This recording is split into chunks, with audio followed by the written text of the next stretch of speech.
মার্কিন যুক্তরাষ্ট্রের new York city Democratic প্রাইমারিতে মুসলিম আমেরিকান প্রার্থী জোহরান মামদানির বিজয়ের পর যুক্তরাষ্ট্র জুড়ে নতুন করে ইসলাম বিদ্বেষী মন্তব্য ও প্রচারণা শুরু হয়েছে।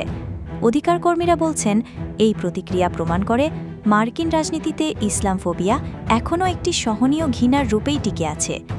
নিউ ইয়র্কের ওয়াশিংটন স্কোয়ার পার্কে ঈদের নামাজের ভিডিও সোশ্যাল মিডিয়ায় ভাইরাল করে ডানপন্থী প্রভাবশালীরা এগুলোকে ইসলামী আগ্রাসন বলে তুলে ধরছেন। অনেকেই দাবি করছেন, এই জমায়েতগুলো মামদানির বিজয়ের সাথে যুক্ত।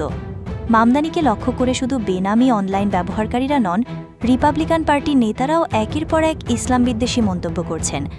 কংগ্রেসম্যান র্যান্ডি ফাইন অভিযোগ করেছেন যে মামদানি ক্ষমতায় এলে নিউ ইয়র্কে খিলাফত প্রতিষ্ঠা হবে। Congresswoman Marjorie Taylor Greene statue of লিবার্টিকে বোরকা পরা অবস্থায় একটি ব্যঙ্গচিত্রে দেখিয়ে মামদানির বিরুদ্ধে প্রচার চালাচ্ছেন। ট্রাম্পের সাবেক উপদেষ্টা মাইকেল ফ্লিন বলেছেন, ইসলাম কোনো ধর্ম নয়, এটি একটি রাজনৈতিক মতবাদ।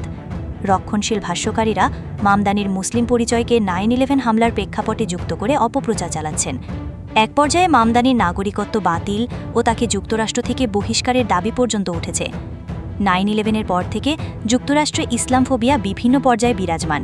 ইসলাম ও মুসলিমদের নিয়ে ষড়যন্ত্র তত্ত্ব, মসজিদে নজরদারি এবং ধর্মীয় কেন্দ্র নির্মাণে বাধা, এগুলো সবই এর ধারাবাহিকতা।